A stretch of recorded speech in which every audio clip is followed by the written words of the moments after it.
പുതിയ സർക്കാർ അധികാരത്തിലേക്ക് വരുമ്പോൾ UDF സർക്കാരാണ് 10 വർഷം പ്രതിപക്ഷത്തിരുന്നതാണ്. ആരായിരിക്കും മുഖ്യമന്ത്രി, ആരൊക്കെയായിരിക്കും മറ്റു മന്ത്രിമാർ, ചില ആളുകൾ തീർച്ചയായും മന്ത്രിയാകുമെന്നൊക്കെ നമുക്കറിയാമായിരുന്നു. കാര്യം ഇപ്പോൾ കെ മുരളീധരൻ ജയിക്കുകയാണെങ്കിൽ അദ്ദേഹം എന്തായാലും മന്ത്രിയായിരിക്കും എന്നറിയാമായിരുന്നു. പിന്നെ ജാതി സമവാക്യങ്ങൾ, രാഷ്ട്രീയ സമവാക്യങ്ങൾ ഇവയെല്ലാം പരിഗണിച്ചുകൊണ്ടായിരിക്കും മന്ത്രിമാരെ പരിഗണിക്കുക. UDF മന്ത്രിസഭയിലേക്ക് വരുമ്പോൾ ഏറ്റവും പ്രശ്നമായിരുന്നത് ആരായിരിക്കും മുഖ്യമന്ത്രി എന്നുള്ളതാണ്. മുഖ്യമന്ത്രി VD സതീശനാകുന്നു. VD സതീശന് തന്നെ മറ്റു ചില വകുപ്പുകൾ സതീശൻ തന്നെ ചോദിച്ചു വാങ്ങുന്നു. ധനകാര്യ വകുപ്പൊക്കെ എനിക്ക് തന്നെ വേണമെന്ന് ചോദിച്ചു തന്നെ വാങ്ങുന്നു. പിന്നെ പല ആളുകളും ചോദിച്ച വകുപ്പുകളല്ല പല ആളുകൾക്കും കൊടുത്തതെന്നുള്ളത് മറ്റൊരു കാര്യം.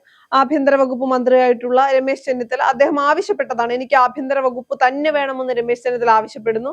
ഇനി മറുവശത്തേക്ക് നോക്കുമ്പോൾ കെ മുരളീധരൻ അദ്ദേഹവും ആവശ്യപ്പെടുന്നതാണ്, എനിക്ക് ആരോഗ്യ വകുപ്പ് വേണം. കഴിഞ്ഞ 10 വർഷമായി ഏറ്റവും കുത്തഴിഞ്ഞ അല്ലെങ്കിൽ ഏറ്റവും പ്രത്യേകിച്ച് രണ്ടാം പിണറായി വിജയൻ സർക്കാരിന്റെ കാലത്ത് ഏറ്റവും കൂടുതൽ പരാതികൾ വന്ന വകുപ്പ് എന്ന് പറയുന്നത് ആരോഗ്യ വകുപ്പാണ്. അതുകൊണ്ട് തന്നെ ആ ആരോഗ്യ വകുപ്പിനെ നന്നാക്കാൻ എനിക്ക് കഴിയും. ഏറ്റവും ജനകീയനായ മന്ത്രിയാകാൻ ഒരു നല്ല ആരോഗ്യ വകുപ്പ് മന്ത്രിയാണെങ്കിൽ അദ്ദേഹമായിരിക്കും ഏറ്റവും ജനകീയനായിട്ടുള്ള മന്ത്രിയാകാൻ കഴിയുക. അതിന്റെയൊക്കെ അടിസ്ഥാനത്തിലായിരിക്കണം അദ്ദേഹം ആ വകുപ്പ് ചോദിച്ചു വാങ്ങുന്നു. KPCC പ്രസിഡന്റ് ആയിരുന്ന സണ്ണി ജോസഫാണ് വൈദ്യുതി വകുപ്പ്. KSEBയുടെ പേരിൽ അല്ലെങ്കിൽ കറണ്ട് പവർ കട്ടുമായി ബന്ധപ്പെട്ടൊക്കെ ഒരുപാട് ആരോപണങ്ങൾ വരുന്നു. അദ്ദേഹം പല വിഷയങ്ങളിലും ഉത്തരങ്ങളില്ലാതെ നിൽക്കുന്ന ഒരു സാഹചര്യമൊക്കെ ഉണ്ടായിട്ടുണ്ട്. അതുപോലെ തന്നെ പല വകുപ്പുകളും നൽകിയത് പോഷക സംഘടനകൾക്കൊക്കെ പല ആളുകളെ മന്ത്രിയൊക്കെ ആക്കിയിട്ടുണ്ട്. ഇപ്പൊ ഇത് പറയാൻ പ്രധാന കാര്യം എന്ന് പറയുന്നത് സണ്ണി ജോസഫ് ഒരു പ്രസ്താവന പറഞ്ഞിട്ടുണ്ട്. തന്റെ തലയിൽ അടിച്ചിറക്കിയ കുരിശ് പോലെയാണ് ഈ വൈദ്യുതി വകുപ്പ് അല്ലെങ്കിൽ തനിക്ക് കിട്ടിയ മന്ത്രിസ്ഥാനം എന്ന് പറയുന്നത്. അപ്പോ അധികാരത്തിലേറി 2 മാസം ആകുമ്പോ തന്നെ മടുത്തു തുടങ്ങിയ ഇങ്ങനെയാണെങ്കിൽ എങ്ങനെയാണ് ഈ വണ്ടി 5 വർഷം വരെ ഓടുക?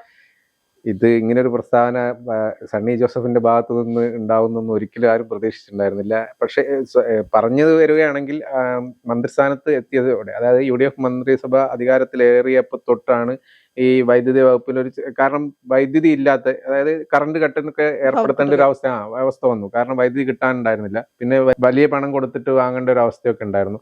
അപ്പൊ അത് അങ്ങനെ വലിയ തുകയ്ക്ക് വാങ്ങാതിരിക്കാൻ വേണ്ടിയിട്ടാണ് പവർ കട്ട് ഏർപ്പെടുത്തേണ്ടി വന്നത്. അപ്പൊ അത് മുതൽ പ്രശ്നങ്ങളാണ് തുടങ്ങിയത്. കാരണം ജനങ്ങൾ ഇത്രയും കാലം പവർ കട്ടില്ലാതെ പെട്ടെന്ന് പവർ കട്ട് വരുമ്പോൾ, അതും മന്ത്രിസഭ പുതിയതായിട്ട് അധികാരത്തിൽ വരുമ്പോഴേക്ക് തന്നെ വരികയും ചെയ്തു എന്ന് പറഞ്ഞപ്പോൾ തന്നെ മൊത്തത്തിൽ ജനങ്ങൾക്ക് അതൊരു ആദ്യം കുറച്ച് ദിവസമൊന്നും കുഴപ്പമുണ്ടായിരുന്നില്ല. പക്ഷെ ഇത് സ്ഥിരമായി തുടങ്ങിയപ്പോൾ ജനങ്ങൾക്കൊരു ബുദ്ധിമുട്ടായി തുടങ്ങി. അതിനുള്ളൊരു നീരസം പ്രകടിപ്പിച്ചു തുടങ്ങുകയും ചെയ്തിരുന്നു. കാരണം ഇതിന് കൃത്യമായിട്ടൊരു സമയം പറഞ്ഞിരുന്നില്ല പവർ കട്ടിന്. അതായത് അതാണ് ജനങ്ങൾക്ക് ഏറ്റവും വലിയ ബുദ്ധിമുട്ടുണ്ട്. അതായത് 7 മണി തൊട്ട് 7:30 വരെ അല്ലെങ്കിൽ 7:15 വരെ ആണെന്നുള്ളൊരു സമയം പറഞ്ഞില്ല. പല സമയത്ത് തോന്നിയ സമയത്ത് പോവുക, തോന്നിയ സമയത്ത് വരിക. അപ്പൊ തന്നെ ഈ വൈദ്യുതി വകുപ്പ് മന്ത്രിക്കെതിരെ അല്ലെങ്കിൽ ആൾക്കാർ പ്രതികരിച്ചു തുടങ്ങിയിട്ടുണ്ടായിരുന്നു, പലതും പറഞ്ഞു തുടങ്ങിയിട്ടുണ്ടായിരുന്നു. ഏറ്റവും കൂടുതൽ ശ്രദ്ധിക്കേണ്ടത് മുൻ വൈദ്യുതി മന്ത്രിയായിരുന്ന MM മണിയുടെ ഒരു പ്രസ്താവന ഉണ്ടായിരുന്നു.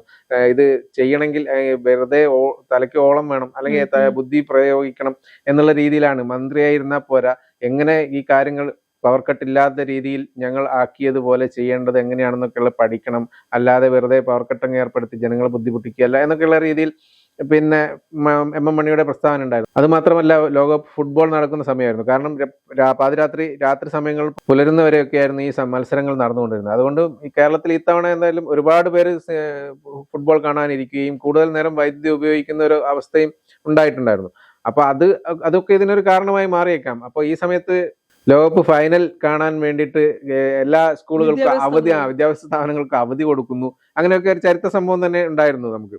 അപ്പൊ അർജന്റീന ഫൈനലിൽ എത്തിയത് കൊണ്ട് ഒക്കെ ആയിരുന്നു തോന്നുന്നു. അങ്ങനെ എന്തായാലും ലോകകപ്പ് ഫൈനൽ കാണാൻ അവധി നൽകുന്നു.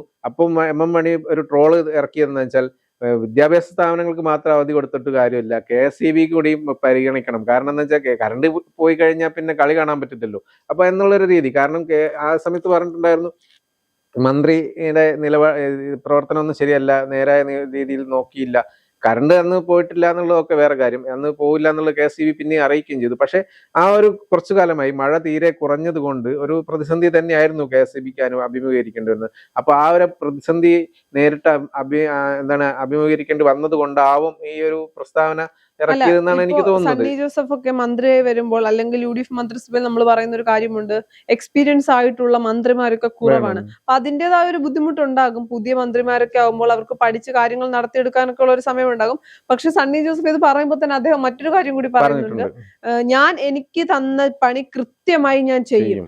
90% ജീവനക്കാരും നല്ല ആളുകളാണ്. ജനങ്ങൾ പറയുന്നത്, അത് എടുത്തു പറയുന്നുണ്ട്, ജനങ്ങൾ പറയുന്നത് 90% ജീവനക്കാരും നല്ല ആളുകളാണ്, മറ്റു പ്രശ്നങ്ങളൊന്നുമില്ല, 10% ആളുകളാണ് പ്രശ്നം. ഈ 10% കൂടി മാറി എന്റെ ആഗ്രഹം 99.9% ജീവനക്കാരും നന്നാകണമെന്നുള്ളതാണ്. എന്റെ കടമയാണ്, ഞാനത് ഏറ്റവും നന്നായി ചെയ്യാൻ തന്നെ നോക്കും. കുറച്ച് സമയമൊക്കെ എടുക്കും. കാര്യം 2 മാസം കൊണ്ടൊന്നും ഒരു മന്ത്രി നന്നായി പഠിച്ചിപ്പോ പെർഫോം ചെയ്യുന്നൊന്നും ഞാൻ പറയുന്നില്ല. കുറച്ച് സമയം എടുത്താണെങ്കിലും ഞാൻ കാര്യങ്ങൾ മനസ്സിലാക്കി അതിൽ മാറ്റം കൊണ്ടുവരുമെന്നൊക്കെ പറയുന്നുണ്ട്. പക്ഷെ അദ്ദേഹം മറ്റൊരു കാര്യം കൂടി പറയുന്നുണ്ട്, അത് സാധാരണ ജനപ്രതിനിധികൾ പറയാൻ പഠിക്കുന്ന ഒരു കാര്യമാണ്.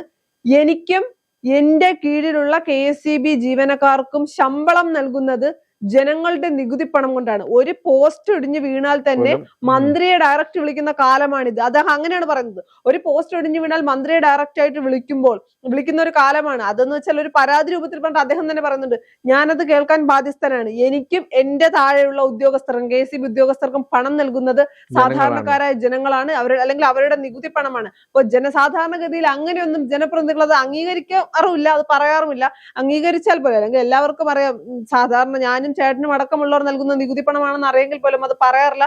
പക്ഷെ അത് പറയാനുള്ള ആർജവം സണ്ണി ജോസഫ് കാണിച്ചു. പിന്നെ ഒരു വശത്ത് നോക്കുമ്പോൾ അദ്ദേഹത്തിന്റെ നിലപാട്, അല്ലെങ്കിൽ കള്ളം പറഞ്ഞില്ല, ഞാനിപ്പോ എനിക്ക് മന്ത്രിസ്ഥാനം കിട്ടിയതിൽ അതിയായ സന്തോഷവാനാണ് എന്നൊന്നും പറഞ്ഞില്ല, സത്യമായി തുറന്നു പറഞ്ഞു. പക്ഷെ എന്താണെന്ന് വെച്ചാൽ ഇതിൽ ഇങ്ങനെ ഒരു പ്രസ്താവന വരുമ്പോൾ ആദ്യം ഹൈലൈറ്റ് ആവുക, ഇത് ജനങ്ങളുടെ മുന്നിലേക്ക് ആദ്യം എത്തുക, ഇങ്ങനെ എന്താണ് ഈ വൈദ്യുത വകുപ്പ് തലയിൽ അടിച്ചു കയറ്റിയ കുരിശാണെന്ന് പറയുമ്പോൾ അതാണ് എല്ലാവരുടെയും ജനങ്ങളിലേക്ക് എത്തുക. അപ്പൊ അത് എന്തുകൊണ്ടാണ് പറയാ, ഈ മന്ത്രിയുടെ കഴിവില്ലായ്മ കൊണ്ട് എന്നുള്ളൊരു പേരാണ് ഇനി വരാൻ പോണത്. മാത്രമല്ല ഈ എന്താണ് മുഴുത്തേങ്ങ കിട്ടിയ പാട്ടിയെ പോലെ എന്ന് പറയുന്ന പോലെ, നായ്ക്ക് മുഴുത്തേങ്ങ കിട്ടിയ പോലെ എന്നുള്ള ഒരു അവസ്ഥയിലൊക്കെയാണെന്നുള്ള രീതിയിലാണ് പലരും ഇപ്പൊ പറഞ്ഞു തുടങ്ങുന്നത്.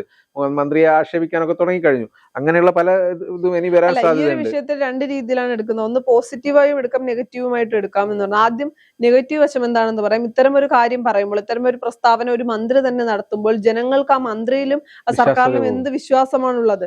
സർക്കാർ ആരെയൊക്കെയോ പിടിച്ച്, അല്ലെങ്കിൽ സർക്കാർ അധികാരത്തിൽ വന്നപ്പോൾ ഏതൊക്കെയോ MLA-മാരെ പിടിച്ച് മന്ത്രിമാരാക്കി, അല്ലെങ്കിൽ അവസരങ്ങൾ നൽകി, യുവാക്കൾക്കൊക്കെ അവസരം നൽകിയാൽ മതിയായിരുന്നു എന്നുള്ള ഒരു മുറുമുറുപ്പ് ജനങ്ങളുടെ ഇടയിൽ ഉണ്ടാകാനുള്ള സാഹചര്യമുണ്ട്.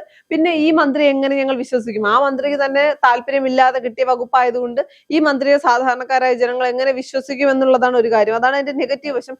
പോസിറ്റീവായി പറയുകയാണെങ്കിൽ ജനങ്ങൾക്ക് ചിന്തിക്കാവുന്ന ഒരു കാര്യം എന്ന് പറയുന്നത്, ഇദ്ദേഹം ആഗ്രഹിച്ചോ ചോദിച്ചോ വാങ്ങിയ മന്ത്രിസ്ഥാനമല്ല, ഇദ്ദേഹത്തിന് കുറച്ച് സമയം നമ്മൾ നൽകണം പഠിച്ചു മാറാൻ വേണ്ടി. അദ്ദേഹം ഞങ്ങളെ മനസ്സിലാക്കുന്നുണ്ട്, ജനങ്ങളുടെ വികാരം മനസ്സിലാക്കിക്കൊണ്ട് തന്നെയാണ് അദ്ദേഹം സംസാരിക്കുന്നത്. അപ്പൊ ജനങ്ങളുടെ വികാരം അദ്ദേഹം മനസ്സിലാക്കുന്നുണ്ട്. അദ്ദേഹം ഒരു കള്ളമില്ലാത്ത, അല്ലാതെ സാധാരണ രാഷ്ട്രീയക്കാരെ പോലെ കള്ളങ്ങൾ ഞങ്ങളോട് പറയുന്നില്ല.